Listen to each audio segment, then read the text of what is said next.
4.1 માં આપણે જે રચનાઓની જરૂર છે એની કેટલીક પાયાની રચનાઓ પણ ત્યારે જોયેલી અને છેલ્લે આપણે આ દાખલો જોયો હતો, બરાબર ને? આની આ ગણતરી છે અને આપણે એવો પણ છે, બરાબર ને?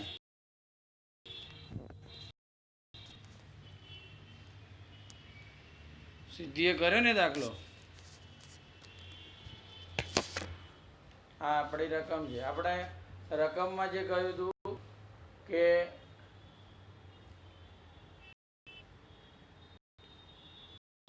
ત્રિકોણ એબીસી દોરવાનો કહ્યો હતો અને સાથે સાથે આપણને એલએમએન પણ દોરવાનો કહ્યો હતો. અને એટલા માટે આપણને જ્યારે એબીસીની બાજુઓ તો જાણકારી હતી પણ એલએમએનની નહોતી જાણતા, તો એ આપણે આ રીતે ગણતરી કરી અને શોધી કાઢેલી.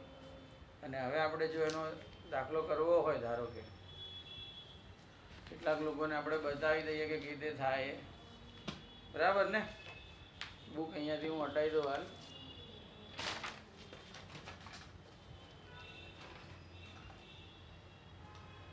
આપણે જોઈએ કેવી રીતે થાય દાખલો. આંકડા આપણે જોઈશે, બરાબર ને? ફૂટપટ્ટી જોઈશે અને પરિકર જોઈશે ને. જુઓ તો પહેલા આપણે શરૂઆત કરીએ એબીસી દોરવાની. એબી 5.5, બીસી 6 અને સીએ 4.5 છે. તો પહેલાં તો આપણે બને ત્યાં સુધી શું કરવાનું કે દાખલામાં રફ આકૃતિ બનાવી દો તો એ તમને સારું પડે. કાચી આકૃતિ આપણે આવી રીતે દોરી દેવાની. દેખાય છે બધાને? દોરીએ કે ઉપર જતું રહ્યું? કાચી આકૃતિ દોરી. બને ત્યાં સુધી જે મોટી બાજુ હોય, પાયો જેનો મોટી બાજુ હોય એ બાજુ આપણે નીચે રાખીએ. તો બીસી 6 સેમી છે એટલે આપણે નીચે રાખીએ. સીએ 4.5 અને એબી 5.5 એટલે એ અહીંયા લખો તો કોઈ પણ આધારો કે આ સીએ છે તો સીએ 4.5 થશે અને એબી આપણી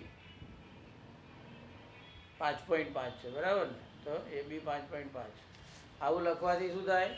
આકૃતિ બનાવવાથી એક તો એનો આપણને આઈડિયા આવે અને બીજું કે આપણે માપ જે હોય એના લંબાઈ, ખૂણાનું માપ વગેરે ફરીથી તમારી નોટમાં કે ટેક્સ્ટબુકમાં જોવા જવું ના જ પડે. પ્રશ્નપત્ર હોય તો એમાં ફરી વારંવાર જોવું ના પડે. બીજો પણ આપણો એનો પરથી બનાવેલો જે સ્વરૂપ ત્રિકોણવાળો છે તો એની રકમ આપણે જોઈ. એલએમએન આવી રીતે આવ્યા છે. આમાં એમએન મોટા છે. એમએન આપણે 4.8 લઈ લઈશું સેન્ટીમીટર. એકમ લખવાનો અને એમએન અહીં આવી ગયા તો એલ ઉપર ગયા અને એટલે આ એલએમ જે છે એલએમ આપણે લખશું.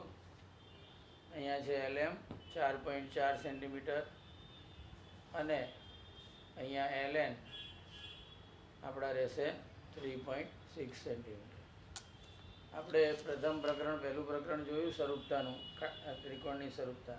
ત્યારે પણ આપણે વાત કરેલી કે ત્રિકોણ સ્વરૂપ હોય એટલે એની બાજુઓનું પ્રમાણ હોય. તો આપણને ત્રિકોણ સ્વરૂપ આપ્યા હતા અને બાજુઓ એના પરથી આપણે પ્રમાણસર લખી અને જે પ્રમાણ આપ્યું હતું એ પ્રમાણે એક ત્રિકોણની બાજુ પરથી બીજા ત્રિકોણની બાજુઓ શોધી. એટલું સહેલું છે, કામ અઘરું નથી. તો ફટાફટ જોઈ લઈએ કે કઈ રીતે થશે દાખલો આપણો, બરાબર ને? હવે આપણી સામે આકૃતિ. પહેલાં આપણને આ દાખલામાં બંને આકૃતિ દોરવા કહી છે, બંને ત્રિકોણ રચના કરવા કહ્યા છે. તો પહેલાં આપણે 6 સેન્ટીમીટરવાળો ત્રિકોણ એબીસી દોરી દઈએ. આપણે અહીંયા ડોટ કરશું પહેલાં અને 6 સેન્ટીમીટરે બીજું ડોટ અને બંનેને જોડી દઈએ એટલે આપણો 6 સેન્ટીમીટરનો રેખાખંડ બીસી બની ગયો. ત્યાર પછી આપણે અહીંયાથી એક ચાપ મારવો પડે. બાબા રબ્બા રચના તમને ખબર હોય તો આ બી બિંદુથી એક ચાપ મારશું. કેટલાનો મારશું? અહીંયા રકમ પ્રમાણે 5.5નો અને સીથી 4.5નો. તો પહેલાં આપણે અહીંયા જુઓ કઈ રીતે લેવાનું. આપણે અહીંયા 0 આગળ તમારું પાંખિયું આવે એ રીતે મૂકવાનું અને પછી તમારે 5.5 લેવા છે. તો આ રીતે આપણે આગળ જશું. અહીંયા 5.5 આવ્યા તો માપપટ્ટીની બાજુમાં, ફૂટપટ્ટીની બાજુમાં તમે આવી રીતે લેશો. ફૂટપટ્ટી પર લેવા જાઓ ઘણીવાર છટકી જતું હોય, ખસી જતું હોય છે, એટલે અહીંયા જુઓ તમે આ રીતે એની બાજુમાં આવી રીતે માપ લેવાનું આપણે, બરાબર. અને એ માપ આપણે અહીંયાથી આ બી બિંદુ છે ને અહીંયા આપણું એ બિંદુ શોધવાનું છે ક્યાં છે, એટલે આપણો આવો ચાપ મારશું. આ તમને દેખાય એટલે હું ડાર્ક કરવા માટે વારંવાર ફેરવું છું, બાકી એક જ વાર ફેરવો તો ચાલે. હવે આપણે અહીંયાથી સી બિંદુથી, તો એ 4.5નો ચાપ છે, તો 4.5નો ચાપ આપણે ફરીથી અહીંયા શૂન્ય આગળ અણી મૂકશું પરિકરની, અને 4.5 માટે પેન્સિલને આપણે ગોઠવશું. તો અહીંયા આવે છે બરાબર, હા ને, દેખાય છે ને બધાને? 4.5 આવે છે, બરાબર. તો આપણે હવે આ સી બિંદુ અહીંયા લીધેલું છે, ત્યાંથી આ જુઓ તમે તો બંને ચાપ એકબીજાને ક્રોસ થયા. તો જ્યાં આગળ બંને ચાપ એકબીજાને છેદે છે ત્યાં આગળ આપણે ડોટ કરશું અને બિંદુને નામ આપી દઈશું આપણે. અહીંયા આ બિંદુનું નામ આપણે જાણીએ છીએ, એ આપવાનું છે. આ આપણું બી હતું, આ સી. અને હવે એ બી અને એસીને ફૂટપટ્ટીથી તમારે જોડી દેવાના. આપણે બિંદુઓ જે છે ક્યાં છે અને એક વખત આ રીતે મેળવી લેવાના. મળી ગયા પછી આપણે ફટ થઈને લીટી દોરી દેવાશે. ફરીથી એ બિંદુ આપણે આગળ કહ્યું હતું આગળના લેક્ચરમાં એમ, તમે અહીંયા આવી રીતે પેન્સિલ મૂકીને ડોટ કરો એટલે ત્યાં ટપકું થશે બરાબર શાર્પ, અને ખાડો પણ પડશે, એટલે આપણે પેન્સિલને ત્યાં એક્ઝેક્ટ જગ્યાએ લઈ જઈ શકીએ, તો આપણી ભૂલ ના આવે, બરાબર આકૃતિ થશે આપણી. આવી રીતે જોઈએ તો ત્રિકોણ એબીસીની રચના થઈ ગઈ. હવે તમે એના માપ જે છે તે લખી કાઢીએ આપણે. તો આ આપણે 6 સેન્ટીમીટર હતા, અહીંયાથી જોઈને લખી દો તમે 4.5 સેન્ટીમીટર અને આ 5.5 સેન્ટીમીટર. તો આપણો એક ત્રિકોણ એબીસી તૈયાર થઈ ગયો. એના ઉપરથી જે એલિમેન્ટ સ્વરૂપતા ઉપરથી આપણે ગણતરી કરીને લાવ્યા, એ એલિમેન્ટ શોધવાનો છે. તો એમાં પણ આપણે જાણીએ છીએ કે એમએન જે છે એ 4.8 છે. બાજુમાં જગ્યા હોય તો તમે બાજુમાં દોરી શકો, ના હોય તો નીચે દોરી શકો, એવું જરૂરી નથી કે એની બાજુમાં જ દોરવું. તો આપણે એના માટે પ્લાસ્ટિકની ફૂટપટ્ટી લઈએ, તમને દેખાય એટલા માટે, બરાબર. આટલેથી આપણે બનાવીએ.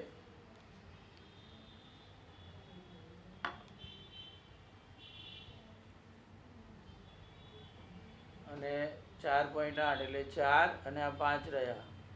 તો અહીંયા તમે જુઓ એણે આંકડા પણ આપ્યા છે આ ફૂટપટ્ટીમાં, તો 1 2 3 4 5 6 7 8 9. તો આપણે 8 આગળ પહેલાં ડોટ કરી દઈએ. માપ આવું માપ હોય ત્યારે ધ્યાન રાખવાનું.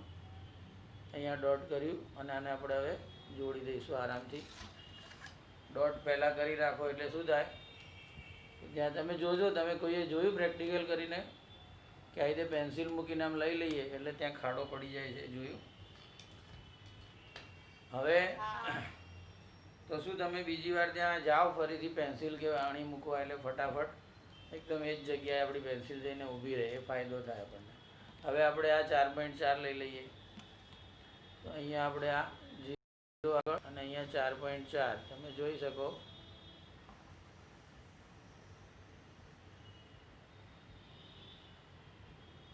ચાર 4.4 આવી ગયા. એનો ચાપ મારી દઈશું. પછી 3.6નો ચાપ અહીંયા આવશે. 3.6 તમે દેખાય છે ને? ઓકે.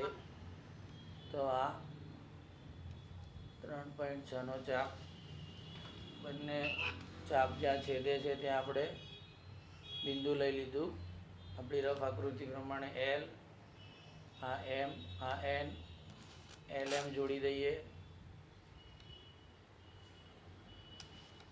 અને અહીંયા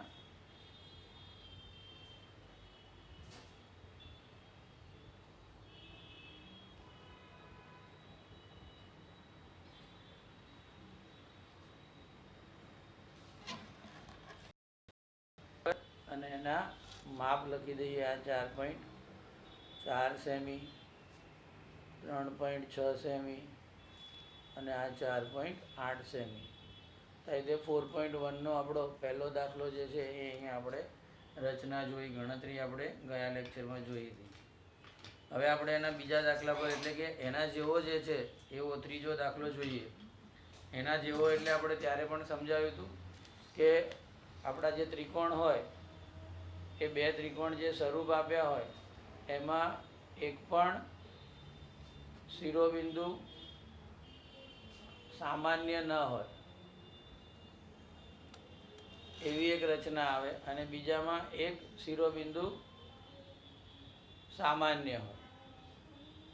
તો આ જે આપણા 4.1માં પહેલો અને ત્રીજો દાખલો એ આ ટાઈપના છે. એક પણ બિંદુ સામાન્ય ના હોય. ત્યારે તમને શરૂઆતમાં બધું સમજાવ્યું.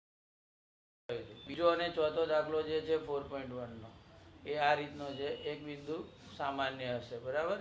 એની રીત અલગ આવશે. આની રીતમાં શું હોય કે તમારે પહેલાં ગણતરી કરી અથવા તો આપણી સ્વરૂપતાના આધારે ખૂણાઓ અને બાજુઓ મેળવી લેવાની, જે ત્રિકોણની ના આપી હોય. જે ત્રિકોણ દોરવા ગયો હોય એ ત્રિકોણની બાજુઓના માપ કે ખૂણાના માપ ના આપ્યા હોય એ આ સ્વરૂપતાના આધારે શોધી કાઢવાના, અને ત્યાર પછી એની જે ગોઠવણી હોય બાખુબા, ખુબાખુ, બાબા અને આપણે કર્ણભુજા, આટલી રચનાઓની ગોઠવણી છે. આમાંથી જે પ્રકાર આપ્યો હોય એ પ્રકારે તમે એને બાજુઓ શોધી અને એ પ્રકારે તમે જુઓ કે આપણે 4.1નો પહેલો દાખલો જોયો એમાં આપણે કઈ રચના આવી? બાબા રચના આવી. તો બાબા રચના પ્રમાણે આપણે ત્રણેય બાજુઓ શોધવી પડી. હવે તમે જુઓ, તમારી પાસે પાઠ્યપુસ્તક છે. ત્રીજો દાખલાની વાત કરીએ. અહીંયા મૂકું તમારી સામે રકમ. ત્રીજો દાખલો તમે જુઓ, RST XYZ. પહેલાં આ ચેક કરવાનું. તો બંનેમાં એક પણ બિંદુ સામાન્ય નથી. RSTના માપ આપ્યા છે. RS 4.5, S ખૂણો 40 અને ST 5.7. તો અત્યારે જ તમે આની રફ આકૃતિ દોરો તો પણ ચાલે. અહીંયા કહ્યું છે બંને ત્રિકોણ RST અને ત્રિકોણ XYZ દોરો. આ સૂચના તમારે ખાસ ધ્યાન રાખવાની છે કે તમને બે ત્રિકોણ દોરવા કયા હશે ને તમે એક દોરીને આવશો તો માર્ક જશે તમારા. હા, એક દોરવા કયો હોય ને બે દોરીને આવશો તો એમાં વાંધો નહીં આવે. એટલે બે દોરવાની આદત પાડી દેવાની. તો અહીં પ્રમાણ આપ્યું છે. હવે આપણે પહેલા દાખલામાં શું હતું કે તમે જુઓ કે ત્રણેય બાજુ આપેલી. અહીં આપણને તમે આના પરથી પણ જુઓ કે બે બાજુ આપી છે અને એક ખૂણો છે. એટલે આપણી સામાન્ય સમજણ પ્રમાણે ખૂબ આ રચના છે. એટલે હવે આપણે બે જ ખૂણા આજે ગણતરી કરીને લાવ્યા તેવા બે બાજુઓ શોધીને લાવવી પડશે. ખૂણો આપણને RST પરથી એનો આ XYZનો ખૂણો સીધો મળી જશે. છતાં આપણે એની પહેલાં રફ આકૃતિ દોરીએ અને પછી આપેલા માપ વગેરે લખીએ. તો આપણે જોઈએ હવે 4.1નો ત્રીજો દાખલો પહેલાં જોઈ લઈએ, બરાબર.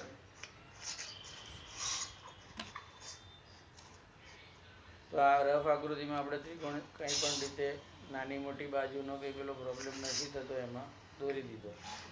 નામ આપી દઈએ RST નામ આપી દીધું, બરાબર. હવે એમાં તમે જુઓ કે ST 5.7 સેન્ટીમીટર છે. મોટી બાજુ આપણે નીચે લીધી. S ખૂણો RST એટલે S ખૂણો 40 અને RS 4.5 સેમી છે. આના પરથી ખ્યાલ આવી જાય, લખી દો બાજુમાં કે બાખુબા રચના કરવાની છે. બાજુ, ખૂણો અને બાજુ આપેલ છે. હવે જે માહિતી આપી છે આપણે આ તો દોરી દઈશું, આ ત્રિકોણ તો દોરાઈ જશે, પણ જે બીજો ત્રિકોણ છે આપણો XYZ એ આપણે કઈ રીતે દોરશું? હે ને. તો ત્રિકોણ RST સ્વરૂપ ત્રિકોણ XYZ આપેલ છે. પછી માપ આપ્યા છે તે લખી દઈએ. RS 4.5 સેમી, ખૂણો RST 40° અને બીજી બાજુ જે છે ST બરાબર 5.7 સેમી. આપણે આકૃતિ દોરીને સમજી લીધું કે આ આવી રીતની રચના છે. તથા હજુ એક માહિતી છે, બાજુઓનું પ્રમાણ આપ્યું છે RS/XY 3/5 છે. એટલે આ જે માહિતી છે એના પરથી આપણે હવે સીધા લખશું કે માટે શું થાય. પહેલાં તો આ ખૂણાની વાત કરી દેવીએ તો ખૂણાની વાત પતાવી દઈએ કે RST એકરૂપ તમને આપણે સમજાવેલું છે કે આ સંગતતા પ્રમાણે લખાયેલા હોય ત્રિકોણ. એટલે RST એટલે S ખૂણાને સાથે એકરૂપ Y ખૂણો છે. ખાલી Y લખો તો પણ ચાલે, આખો લખવો હોય તો XYZ. મૂળ Y ખૂણો છે તો એનું માપ 40 આવી ગયું. કારણ પછી લખવું હોય તો આપણે લખીએ અને બાજુઓ લખી નાખીએ આપણે. RS અને ST આપી છે આપણને, એટલે એ પ્રમાણેની સંગત બાજુઓ જ આપણે શોધવાની રહેશે, બરાબર ને? RS ST પ્રમાણે. તો પહેલાં આપણે RSથી શરૂ કરીએ. RSના છેદમાં સામેથી આ પહેલાં બે અક્ષર છે તો ત્યાંથી પણ પહેલાં બે અક્ષર લેશું XY. ST છેલ્લા બે અક્ષર છે તો ત્યાંથી પણ સંગતતા પ્રમાણે છેલ્લા બે અક્ષર આવે. ત્રીજી જોડી RT અને XZની આવે, આપણે જરૂર નથી એટલે લખતા નથી. ઉપરાંત અહીંયા આપણને આપ્યું છે કે એનું માપ 3/5 છે. તો અહીંયા તમે હવે લખી શકો કે સ્વરૂપ ત્રિકોણના સંગત ઘટકો, ટૂંકમાં લખવું હોય તો. અને અલગ અલગ કરવું હોય તો કે સ્વરૂપ ત્રિકોણના સંગત ખૂણા એકરૂપ હોય, આ ખૂણા માટે લખવાનું કે સ્વરૂપ ત્રિકોણના સંગત ખૂણાઓ એકરૂપ હોય છે. અને બાજુ માટે લખવાનું કે સ્વરૂપ ત્રિકોણની સંગત બાજુઓ પ્રમાણસર હોય. તો આપણને ખૂણો તો મળી ગયો છે. હવે બે બાજુઓ શોધવાની રહી. RS લખી દઈએ 4.5 અને આપણે છેદના XY શોધવાના છે. એના બરાબર આ 3.3/5 લખી દઈએ. આગળ દાખલો કર્યો જ છે એટલે હવે સમજાશે તમને. STની જગ્યાએ આપણે લખશું 5.7 છેદમાં YZ 3/5. હવે તમે જાણો છો આનો ગુણાકાર કરીને કીધે જવાબ લાવવાનો. ચોકડી ગુણાકાર કરીને આપણે એનો જવાબ લાવી દઈએ. તો આ પ્રમાણે XY, કાં તો આને તમે વ્યસ્ત કરો પહેલાં. XY ઉપર જશે, 5 ઉપર જશે, એટલે શું થાય? 5 ઉપર આવશે, છેદમાં 3 આવશે અને આ 4.5 સામે જશે. ગણતરી સહેલી કરવા માટેના સ્ટેપ તમારે થોડા શીખી લેવાના. XY છેદમાં છે, સામે જાઓ તો પેલી બાજુ જતો, એની જગ્યાએ આને વ્યસ્ત કરો, XY ઉપર આવી જાય એટલે ખ્યાલ આવે સામે પણ 5/3 થઈ જાય અને 4.5 જે નીચે આવી ગયા હતા એ હવે ગુણાકારમાં જાય. હવે ડાયરેક્ટ તમારે ગણવું હોય તો 15 × 45 થાય એટલે અહીંયા 1.5 વધે અને પછી 15 × 5 = 75 એટલે 7.5 માપ આવે, બરાબર. અને તમારે 45ના આ જે છે પોઈન્ટ કાઢવા હોય, આપણે એ પણ રીત જાણીએ છીએ. તો 45/10 લખવા પડે. 15 × 45, 15 × 5 = 75 અને પછી પેલા 7.5. તો અહીંયા YZ ઉપર જશે તો સામે શું થઈ જશે? અહીંયા પણ 5/3 થઈ જશે અને આ 5.7 ગુણાકારમાં જશે. જેમાં 15 × 45 થતા હતા તેમાં 19 × 57 થાય લગભગ, હે ને? ખબર છે? 57/3. હા, પહેલાં આ ભાગાકાર કહો ને. 5.7/3 કરો તો કેટલા આવે?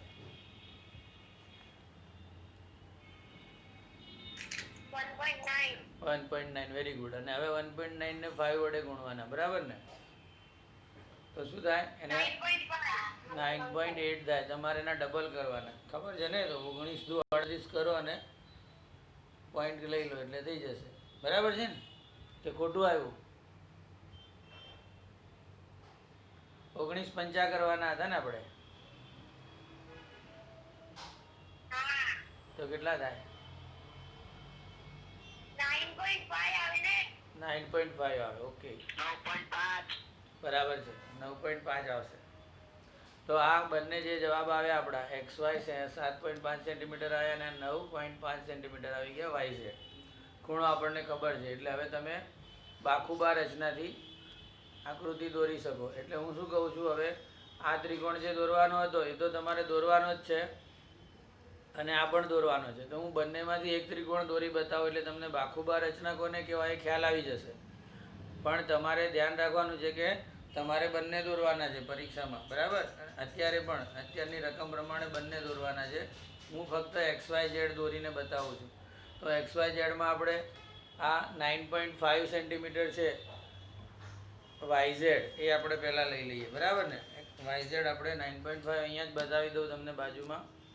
તો આપણે અહીંયા જોઈએ 9.5 આટલે આવે છે એટલે આ અહીંથી લઈએ અને અહીંયા 9.5નું ડોટ કરીએ, બરાબર? બંને ડોટ થઈ ગયા.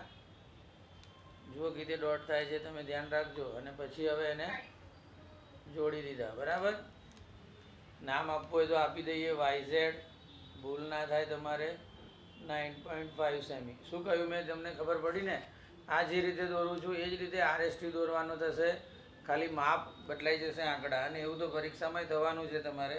આના જ આંકડા કંઈ આવવાના નથી એટલે આપણે ધ્યાન રાખવું પડશે. હવે અહીંયા ખૂણાની વાત આવે છે, એ થોડું જોવું પડશે આપણે. આ છે કોણ માપક. આપણે વાય આગળ ખૂણો બનાવવાનો છે, બરાબર ને? વાય આપણો ખૂણો આપ્યો છે 40નો, એટલે વાય આગળ મૂકવું પડે કોણ માપક, અને ઊંધો ટી આપણે એની લાઈનમાં આવે એ રીતે આપણે મૂકીએ છીએ. તમે આ બધું જાણો છો. એના પછી ઘણા લોકો ભૂલ કરે છે. આ તો મારે પેજ આ બાજુ જતું રહ્યું છે એટલે કોઈ ભૂલ થવાની શક્યતા નથી, પણ જો વચ્ચે હોય ને કોણ માપક તો ઘણા વિદ્યાર્થીઓ ભૂલ કરે. તો તમારે જોવાનું કે ખૂણાની બાજુ આના સાથે તમે મેચ કરાવી દો. અહીંયા આ વર્તુળાકાર માર્ગે માપ આપેલા છે, તમે જોઈ શકો. 0 થી 20, 10, 20, 30 અને 180, 170 એવું જાય. તો આપણી શરૂઆત 0થી થાય હંમેશા, 180થી ન થાય. એટલે 0થી તમારે જોવાનું, અને એ વર્તુળાકાર માર્ગ પર જ્યાં 40 આવે, આપણે 40નો દોરવો છે એટલે 40 આવે, એને તમારે માન્ય ગણવાનો. બાકી તમે આગળ જશો અહીંયા દેખાશે નહીં તમને, પણ આ બાજુ પણ બીજા 40 પણ હોય. તો ઘણા વિદ્યાર્થીઓ આ રીતે દોરવાનો હોય, જ્યારે પેજ આવી રીતે હોય તો શું કરે, આર્યો 40 લઈ લે. ખૂણો જ્યારે અહીંથી શરૂ થાય છે, એનું મોઢું આ બાજુ છે, તો આ 0 વાળી લાઈન પર 40 આવે એ લેવાના. જે ખૂણો આપ્યો હોય એ આ લાઈન પર જોવાનું.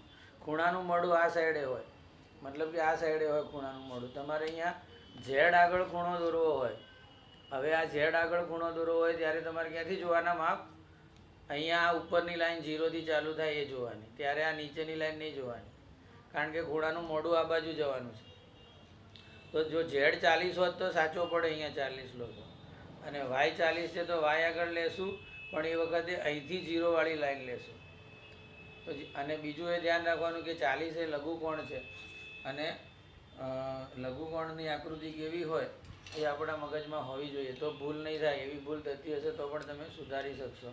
તો પહેલાં તો આપણે આ વાય અને પેલા 40ના માર્કને જોડી દઈએ, એટલે આપણો આ ખૂણો બની ગયો 40નો. હવે આના ઉપર આપણે ત્રીજું બિંદુ લેવાનું છે. એના માટે આપણને માપ આપણે શોધ્યું XY, એટલે એક્સ આપણે શોધવાનું 7.5 સેન્ટીમીટર દૂર.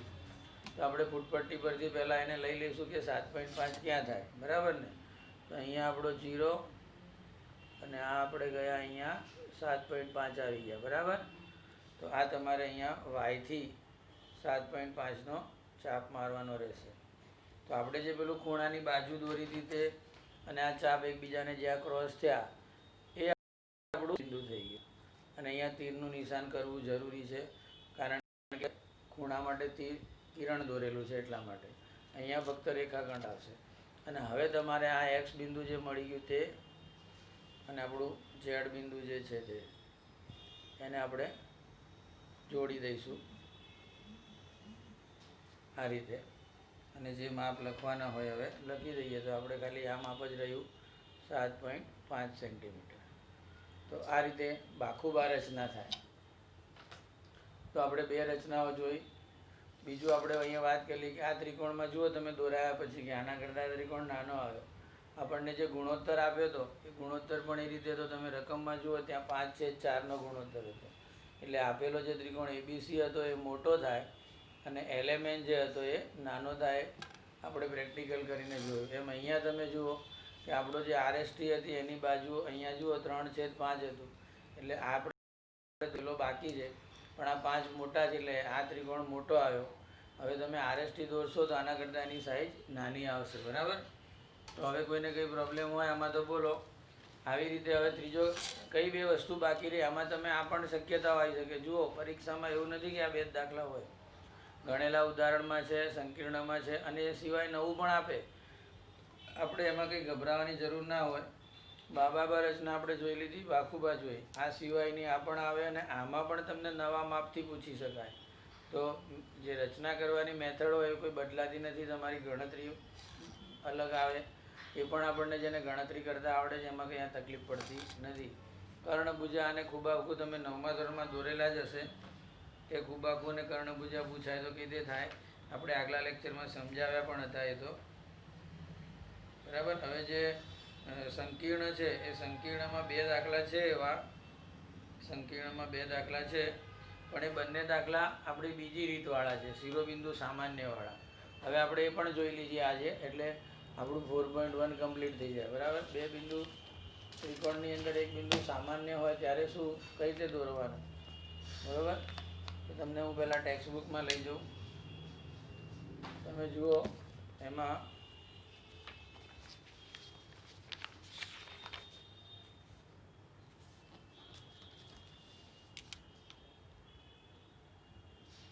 અહીંયા વધુ માહિતી માટે છે પેજ નંબર 93 પર તમે જોજો તમારા પુસ્તકમાં પણ, અને ધ્યાન રાખજો, ટીક કરી રાખજો વધુ માહિતી માટે. એ મુદ્દો તમને એટલા માટે અહીંયા બુકમાંથી કહું છું કે તમારે ક્યારેક ફરીથી અભ્યાસ કરવો હોય તો તમે કરી શકો. કેટલીક વાર આપેલા ત્રિકોણને સ્વરૂપ હોય તેવો ત્રિકોણ દોરવાનો હોય છે, પરંતુ તેની બાજુ ફૂટપટ્ટીથી માપીને દોરી શકાય તેમ હોતી નથી. આ બહુ મહત્વનું વાક્ય છે.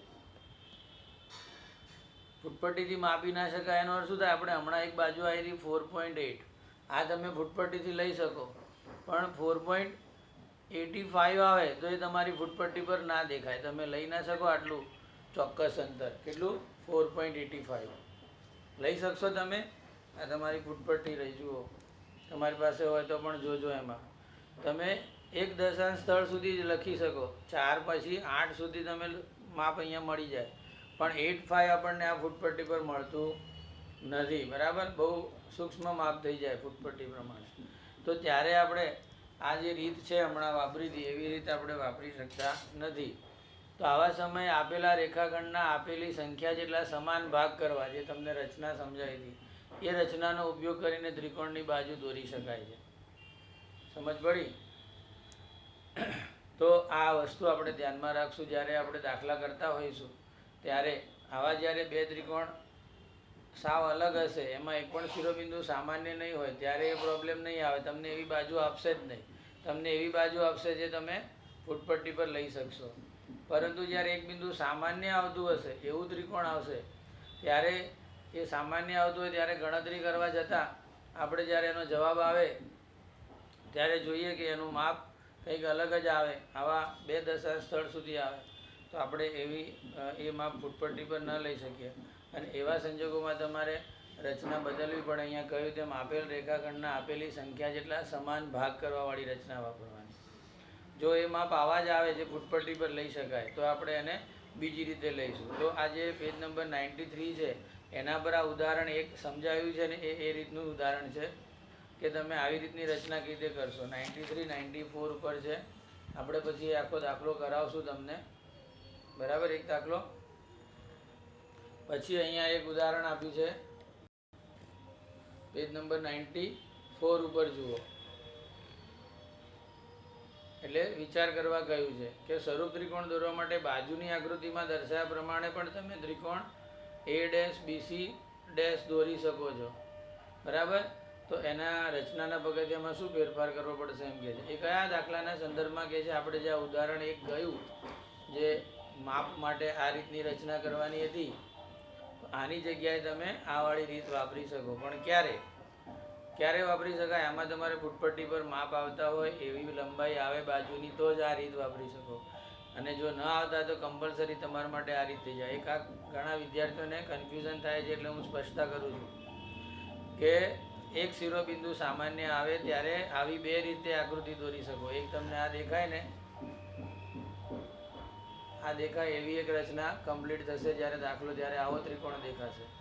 આ રીત પણ ચાલે અને આ રીત પણ ચાલે. પણ જ્યારે આપણી મર્યાદા નડશે, કઈ મર્યાદા? કે આ ત્રિકોણ જે બીજો ત્રિકોણ દોરવાનો હોય છે, જેની બાજુઓ શોધીએ છીએ ગણતરી કરીને, એની બાજુઓ જો ફૂટપટ્ટી પર ન આવે એવા માપવાળી બાજુઓ હશે તો ત્યારે આ રીત ચાલશે નહીં. ત્યારે તમારે ફરજિયાતપણે આ રીતે દાખલો કરવો પડશે. તો આ રીતનો પણ એક દાખલો સમજાવશું. ભલે માપ આવતા હશે તો પણ, અને નહીં આવતા હોય તો પણ આ રીતે સમજાવશું. અને આ આપણે જ્યારે માપ આવતા હશે ત્યારે જ આ રીત કરી શકશું. તો આપણે જોઈએ પહેલાં એના માટે સીધો દાખલા પર જઈએ તો વધારે ખ્યાલ આવશે. ઉદાહરણ 3માં તમને એવા દાખલા સમજાવ્યા છે. એ દાખલો સમજાવે છે આવો જુઓ. એમાં પણ આવી આકૃતિ બને છે. તો આપણે પહેલાં 4.1નો બીજો દાખલો જ જોઈ લઈએ સીધો. બરાબર? એટલે તમને વધારે સ્પષ્ટતા થાય. કોઈને કંઈ પૂછવું હોય તો પૂછી શકો છો. આપણો દાખલો સમય ઓછો છે એટલે ઝડપથી લેવો પડશે. તમે જુઓ, હું માહિતી બધી અહીંયા લખી દઉં બાજુમાં, પછી આપણે દાખલો શરૂ કરી દઈએ. 4.1 અને દાખલા નંબર 2. અને તમને સમજ પડી ગઈ કે તમે ફરીથી અહીંયા જુઓ PQRLTR. તો R કોમન છે, ચોથામાં AMD AHE એ કોમન છે. એટલે આ બીજો અને ચોથો આપણો અલગ રીતનો થશે. આમાં આપણે જોઈ લીધું સામાન્ય ના હોય ત્યારે કઈ રીત આવે. આ ધ્યાન રાખજો, તમારે બુકમાં પણ લખી રાખવાનું. આ માટે આપણે જઈએ પહેલાં આપણે બીજા દાખલા પર જઈએ. એની માહિતી અહીંયા લખી દઈએ. ત્રિકોણ PQR સ્વરૂપ ત્રિકોણ LTR છે. તમારી નોટમાં પણ તમે ઉલ્લેખ કરી શકો કે ભાઈ મને બે દેખાય છે બિંદુઓ સામાન્ય બંનેમાં. હવે ત્રિકોણ PQRના માપ આપ્યા છે. PQ 4.2 સેમી, QR આપ્યું છે 5.4 સેમી અને ત્રીજી બાજુ PR જ છે. એટલે આપણે રચના જે છે એ આપણને ખબર પડી જાય. કઈ રચના આવી? આ બાબા રચના કરશું આપણે તો નક્કી. એટલે આર્યો ત્રિકોણ તો તમારે દોરાઈ જશે. PQR તો તમે દોરી કાઢશો. હવે તમારે LTR પણ દોરવાનો છે. એના માટે આપણને આપ્યું છે કે PQ છેદમાં LT બરાબર 3/4. ધ્યાન રાખજો. તો આપણે શું કરશું, પહેલાં જ આના ઉપરથી આપણે આગળ પહેલા દાખલામાં કહ્યું એ પ્રમાણે કરી દઈએ કે માટે PQ છેદમાં LT બરાબર QR છેદમાં TR બરાબર PR છેદમાં LR અને એના બરાબર 3/4. કારણ આપણે આગળ લખી દઉં એટલે હું બોલતો નથી, તમને ખબર છે શું લખવું એ, પણ તમારે લખવું પડશે. તો 4.2 છેદમાં LT બરાબર 3/4. એક જોડી અલગ કરી. QRની જગ્યાએ 5.4 છેદમાં શું આવશે? TR બરાબર 3/4 અને ત્રીજું આવશે PR છે 4.8 તો છેદમાં LR બરાબર 3/4. બરાબર. PQ 4.2 છેદમાં LT. આ બાજુ કઈ રીતે લખીએ આપણે વારંવાર નથી કરતા. પહેલા બે અક્ષર તો નીચે, પહેલા બે અક્ષર QR છેલ્લા બે તો પહેલા ત્રિકોણના છેલ્લા બે, પહેલો છેલ્લો અક્ષર તો પહેલો છેલ્લો અક્ષર. એ પ્રમાણે માપ લખ્યા અને નીચેની બાજુઓ લખી. હવે આપણે LT શોધવા છે. આગળ કહ્યું એમ એને તમે ક્રોસ વ્યસ્ત કરી દો એટલે સામે 4/3 થઈ જાય અને આ 4.2 ગુણાકારમાં લઈ જવાય. તો 14 તરી 42 થાય ને 14 ચોક કેટલા થાય? આનો જવાબ શું આવશે? હા 56 એટલે 5.6 આવશે. એ રીતે અહીંયા TR તો સામે 4/3 કરવાના અને ગુણ્યા 5.4. આમાં શું આવશે? ભાગ ચાલશે આમાં? કેટલા તરી 54 થાય?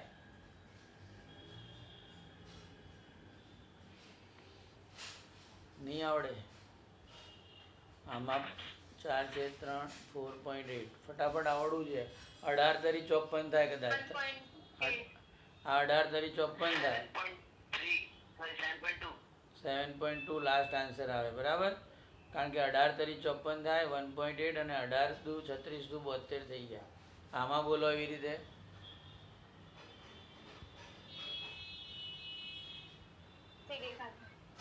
હા નથી દેખાતું. ઓકે લો.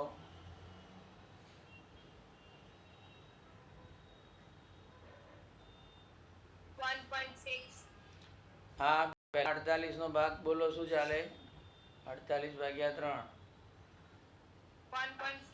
1.6 આવે. બરાબર. અને પછી 16 ચોક 64.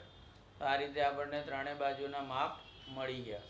એટલે લખો આમ તો કે આ ત્રિકોણની ત્રણેય બાજુઓ ફૂટપટ્ટી પર આવે એવી છે. તો આના માટે આપણે કઈ રીતે રચના કરવાની એવું કહું. આ ગણતરી કર્યા પછી આપણી રીત કઈ રીતે જશે તમે જોઈ લો ધ્યાનથી. અને ગણતરી ન કરીને જવું હોય બીજી રીત તે પણ જોઈ લઈશું. બરાબર. આ રીત ક્યારે ચાલશે ને પેલી રીત ક્યારે નહીં ફરીથી હું તમને પાછો કહીશ. તો પહેલાં આપણે હવે બંને ત્રિકોણ જોવાના છે. આપણે આમાં બે ત્રિકોણ આપ્યા છે એટલે તમે કાચી આકૃતિમાં હું પછી તમને સમજાવું, પણ જો તમે આવી રીતે બે ત્રિકોણ દોરશો PQR અને LTR, ધ્યાનથી સાંભળજો, તો આ દાખલો તમારો રચના જે કરી એટલાના માર્ક નહીં આવે. આ ગણતરી કરી એટલાના માર્ક આવશે. સમજ પડી? આ દાખલો ખોટો પડશે. PQR LTR આ રીતે નહીં દોરાય. કેમ કે R બિંદુ કોમન છે અને તમે બે ત્રિકોણ અલગ કરી નાખ્યા. આ જોઈન્ટ આવશે ત્રિકોણ. એટલે આટલા સુધીના માર્ક્સ તમને મળે ગણતરીના. આવી રીતે દોરશો એના માર્ક્સ, રચના કરવાના માર્ક્સ જતા રહેશે. તો આપણે આકૃતિ આવી રીતે દોરવી પડશે. ધ્યાનથી જોઈ લો. આવી રીતે તમે દોરી શકો. જો વચ્ચેનો ખૂણો આપ્યો હોય તો કમ્પલસરી આ રીતે જ દોરવાની. આ બંને જોડી દો. અહીંયા R બિંદુ લઈ લેવાનું, કોમન છે ને એટલે. અને બાકીના બિંદુ અહીંયા તમે PQ લઈ લો, અહીંયા LT લઈ લો. એક આ રીતે પણ દોરાય. બીજી તમને આગળ એક વખત સમજાવી હતી એ રીતે દોરાશે. આ રફ આકૃતિઓ છે આપણી. જો ત્રિકોણના વચ્ચેનો ખૂણો કોમન આપી દે તો તમે આ રીતે દોરશો, પણ અહીંયા ખૂણા નથી આપ્યા, બાજુઓ જ છે, તો તમારી આ રીત પણ ચાલે. આ કોમન બિંદુ છે એટલે અહીંયા આર લઈ લીધા, અને હવે અહીંયા તમે PQ અને અહીંયા ક્યાંય પણ LT લઈ લો અને ત્રિકોણ દોરી શકો. આપણે લખી રાખીએ માપ બરાબર બધાના. PQ 4.2, અહીંયા QR 5.4 અને PR 4.8. સેમી તમારે લખવાનું બધામાં, એકમ લખવો જરૂરી છે. RL આપણા ક્યાં ગયા આવ્યા 6.4 સેમી, અહીંયા લખશું. TL આપણા આવ્યા 5.6 સેમી અને TR આવ્યા 7.2 સેમી, બરાબર ને? એટલે આપણી જે બાજુઓ છે પ્રમાણસર નથી. અહીંયા પ્રમાણસર મતલબ આપણે સંગતતા પ્રમાણે અહીંયા નથી લીધી, ગમે તેમ લીધી છે. તમે આ સંગતતા પ્રમાણે લેવી હોય, મોટી બાજુની સામે મોટી બાજુ લેવી હોય તો સંગતતા પ્રમાણે PQR આ રીતે લખાયું છે. અહીંયા જુઓ PQR અહીંયા છે ને, આવું સંગતતા આપણી આ છે PQR LTR. તો PQR આમ ગયા તો LTR આવવું પડે, તો એ તમારે બાજુ બદલી દેવાની. જો આવી રીતે દોરશો તો એ ખોટું નથી પડવાનું, આ પણ સાચું જ છે. અહીંયા આપણને સંગતતાનો કોઈ દોરતી વખતે કોઈ પ્રોબ્લેમ નડવો ના જોઈએ.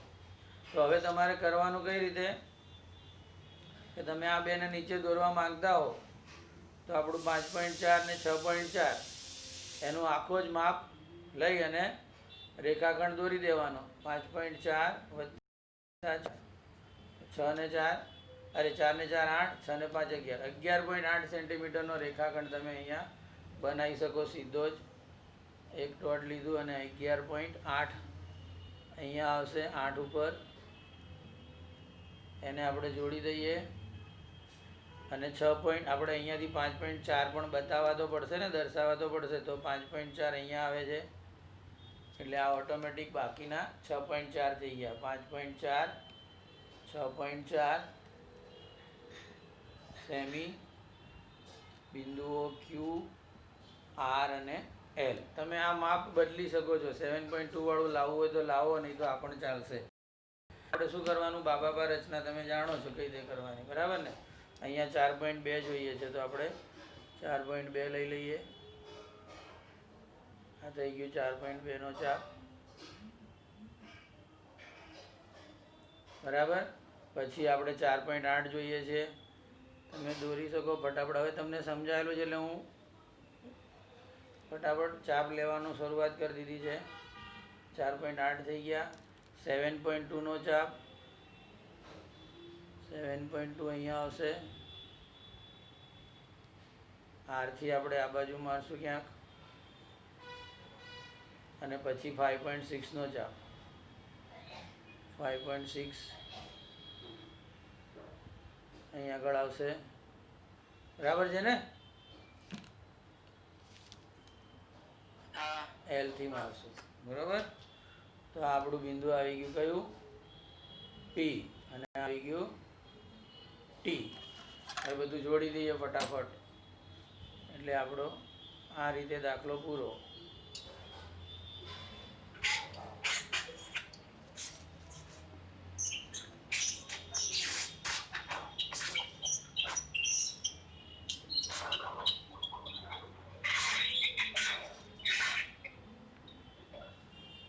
બીજાના માપ લખી દઈએ.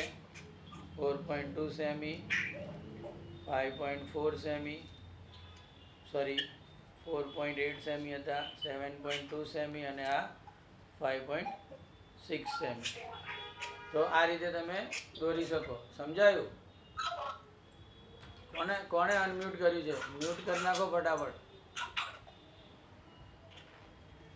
મ્યુટ કરો ફટાફટ. કોણ છે?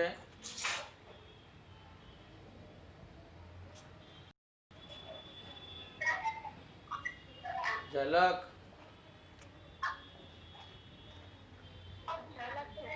ઝલક એને ખબર નથી કે મારે પેલામાંથી અવાજ આવે છે. તો આ તમને સમજાય આ વસ્તુ? હવે આ જ દાખલો આપણે બીજી રીતે દોરવો હોય, સમજજો, અથવા ધ્યાન આપજો હું જે કહું છું તે. આ જ દાખલો આપણે અથવામાં બીજી રીતે સમજાવું દોરવાનો. એ થોડી અઘરી છે રીત. આમાં શું આવે? ગણતરી આવે આટલી. અરે ઝલક બંધ કરે, ઝલક. ચલો કાઢી નાખી અને ઝલકને બહાર. જુઓ તો શું કહ્યું મેં તમને? સમજાયું? આ એક બિંદુ સામાન્ય આવે ત્યારે તમારે આવી ગણતરી પહેલાં કરી જોવાની. આવી સાદી ગણતરી આવે તો તમે આવી રીતે દાખલો કરી શકો. અને તમારે આ ગણવું ના હોય અને ડાયરેક્ટ દાખલો કરવો હોય તો એની બીજી રીત છે. જો આર્યાએ માપ 7.25 કે એવું એકાદું માપ પણ આવ્યું હોત તો આપણે પેલી બીજી રીત ફરજિયાત થઈ જાય. આમાં તમારે બંને ઓપ્શન ખુલ્લા રહે. વાત સમજાય છે ને? કન્ફ્યુઝન નથી થતું ને કોઈને?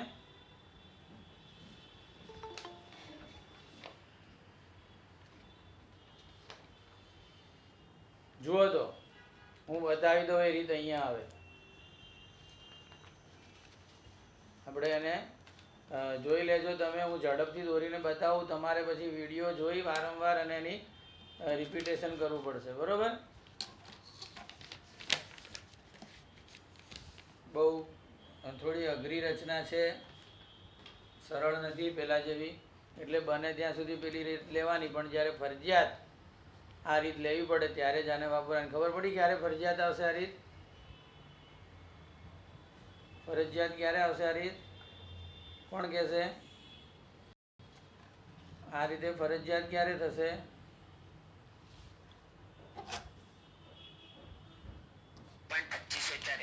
હા, એના માપ આપણી ફૂટપટ્ટી પર ના આવતા ત્યારે. હવે આ તમને બે વસ્તુ જોઈ લો.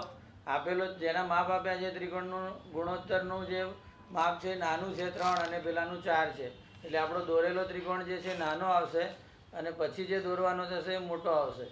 એટલે આપણે આ રીતે નામ આપીએ. અહીંયા શરૂઆત અહીંથી કરીએ. પી ક્યુ અને સોરી આપણું જે નામ છે કોમન બિંદુ છે તે અહીંયા લેવું પડશે ને. આપણું આર બિંદુ અહીંયા આવશે ફરજિયાત. આર પછી અહીંયા પી લો અને અહીંયા ક્યુ લો. બરાબર? આર આવી ગયું, પી અને ક્યુ અહીંયા ગયા. એમ હવે આર આપણો અહીંયા આવી ગયો. એટલે આ પી ક્યાં લીધો આપણે? પહેલો અક્ષર છે નીચે લીધો. તો આનો પહેલો અક્ષર એલ આપણે અહીંયા નીચે લેવાનો, રફ આકૃતિ. અને હવે વધ્યું શું? ટી. તો ટી અહીંયા જશે. એટલે આ આરપી છે આપણા, એ આરપી 4.8 સેન્ટીમીટર લઈને દોરાશે. આરક્યુ જે છે એ 5.4 સેન્ટીમીટર લઈને દોરી શકશો અને પીક્યુ 4.2 લઈને તમે દોરી શકશો. આટલો ત્રિકોણ બની જશે. એના પરથી આ ત્રિકોણ કઈ રીતે બને એ સમજાવો. ખબર પડી તમને અહીંયા કે આપેલો જે માપ આપેલા હતા એ ત્રિકોણ નાનો છે અને દોરવાનો છે તે મોટો છે. એટલે પહેલાં આ દોરાશે ને પછી પેલું પાછળનો ભાગ વધશે. સંગતતા અને આ બધું જોઈ લેવાનું આ આપણી કાચી આકૃતિમાં. બરાબર? એ પી અહીંયા લીધો એટલે એલ ફરજિયાત અહીંયા જ લેવો પડે. આ દાખલામાં તમે આગળ પાછળ ના કરી શકો. પહેલા દાખલામાં તમે આમ તેમ દોરી શકો આકૃતિ. સમજ પડી ગઈ? તો સૌથી પહેલાં આપણે શું દોરશું? અહીંયા 4.8. 5.4 પણ તમે પહેલાં લઈ શકો. મોટી બાજુ 5.4 છે તો આખી આકૃતિ આમ ફરી જશે. પણ આપણે જેમ આકૃતિ દોરી છે રફ એમ જ આપણે જઈએ. સૌથી પહેલાં 0.8 લઈએ. તો આ આર બિંદુ માટે ને અહીંયા 4.8 માટે અહીંયા બિંદુ આવશે. બરોબર? એને આપણે જોડી દઈએ. તો આ બિંદુ આરપી રેખાખંડ 4.8 સેન્ટીમીટરનો. હવે આપણે શું કરવું પડે? 5.4 સેન્ટીમીટરનો ચાપની લંબાઈ લેવી પડશે. 5.4 સેન્ટીમીટર અહીંયા થઈ જાય છે. બરાબર ને? કે 5 થાય છે? દેખાય છે? જુઓ અહીંયા 5.5 ને એનાથી થોડા નીચે આવ્યા એટલે 4 આવી ગયા. બરાબર ને? આ થઈ ગયું 5.4 નો ચાપ. અને અહીંયા 4.2 નો ચાપ લેશું. 4.2 અહીંયા આવશે. 4.2 આવી ગયા. 4.2 એને આપણે બિંદુ લઈ લઈશું. એનું નામ આપી દઈશું ક્યુ. એટલે ક્યુને અને પીને જોડી દો તો ક્યુપી થઈ ગયું. ક્યુને અને આરને જોડી દો. હવે ધ્યાન રાખજો, અહીંયા જ્યારે આને જોડો આપણે,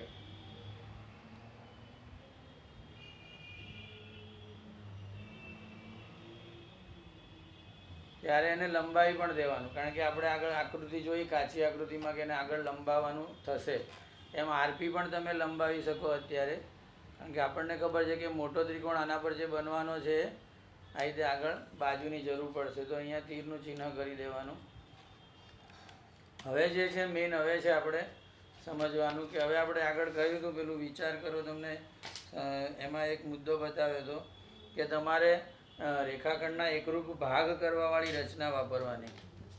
રેખાખંડના એકરૂપ ભાગ કરવાવાળી રચના વાપરવાની. એટલે હવે આ આર બિંદુએથી એક કોઈ પણ અહીંયા આપણે બે ખૂણા, એટલે તમે કોઈ પણ એંગલ પર અહીંયા માપવાની જરૂર નથી, અને માપવું હોય તો માપીને લેવાનું. આવું એક કિરણ દોરવાનું આમ નીચે, ક્યાંથી? આર બિંદુથી. ધ્યાન રાખજો હા, જે કોમન બિંદુ છે ને ત્યાંથી આપણે એક કિરણ દોરવાનું આવી રીતે.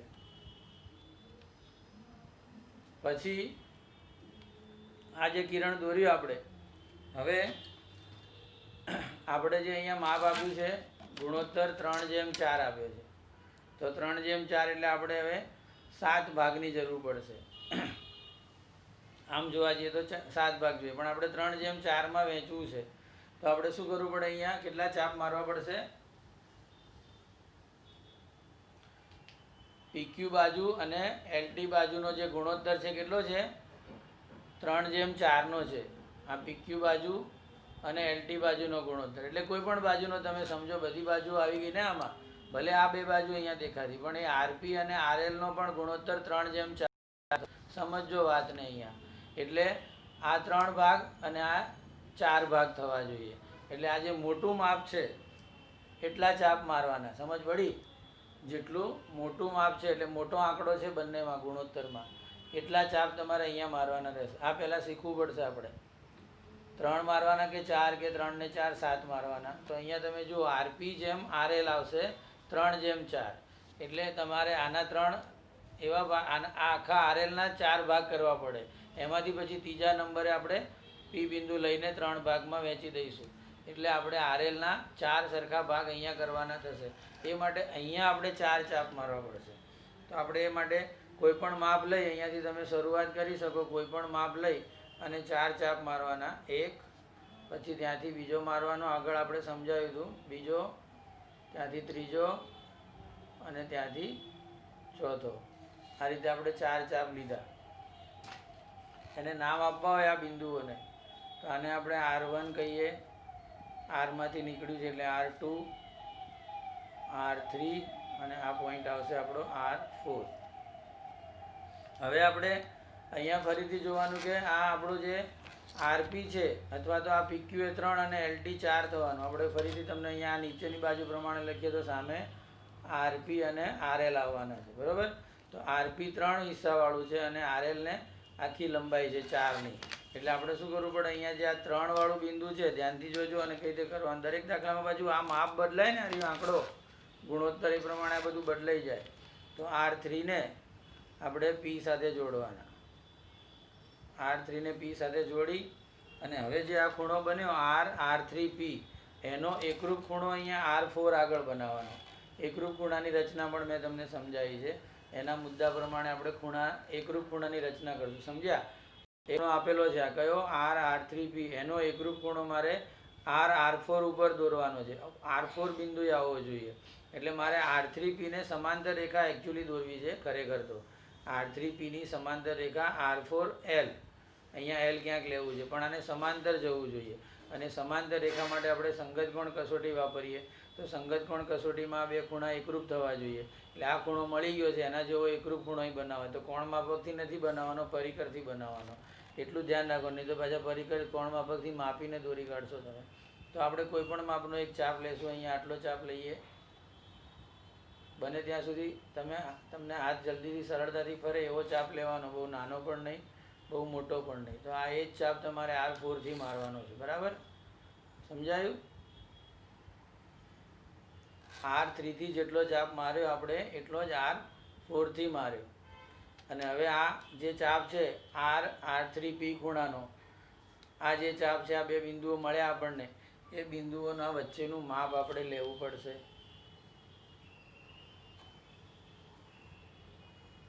તો એનું માપ આપણે પરિકરથી લઈએ. આ માપ લીધું આપણે, બરાબર.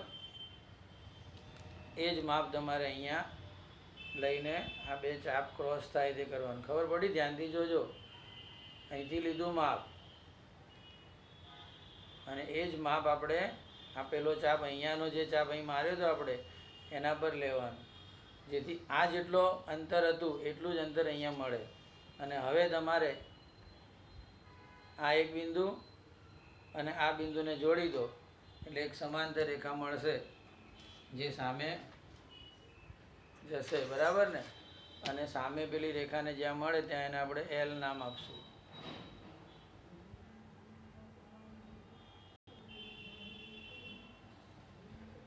આવી રીતે આવશે. આ આપણું બિંદુ આવી ગયું એલ, જે તમને અહીંયા રફમાં હતું. ખ્યાલ આવ્યો? હવે આપણે શું કરવું પડે? આ ટી બિંદુ લેવાનું છે. અહીંયા ક્યાંક આવશે. એના માટે અહીંયા જે રચના કરીને આ સેમ રચના અહીંયા કરવાની. હવે આપણી પાસે આરપીક્યુ ખૂણો છે. આપણે આને સમાંતર રેખા લઈ જવી છે. તો આ આરપીક્યુ ખૂણાને સમાંતર રેખા તમારે દોરવી છે એલઆર. તો એના માટે બી તમારે આરપીક્યુ ખૂણાનો એકરૂપ ખૂણો અહીંયા બનાવવો પડશે. આપણે આ રચના પૂરી કરીએ ત્યાં સુધી લેક્ચર ચાલુ રાખશું, બરાબર ને. આરપીક્યુ ખૂણાને એકરૂપ ખૂણો આ આર એલ ટી દોરવાનો છે, બરાબર. આરપીક્યુ ખૂણાને એકરૂપ ખૂણો આર એલ ટી દોરવો છે. એટલે આને સમાંતર રેખા દોરવા માટે આપણે ખૂણો એકરૂપ લેવો છે. એકરૂપ ખૂણો કેમ લેવો છે?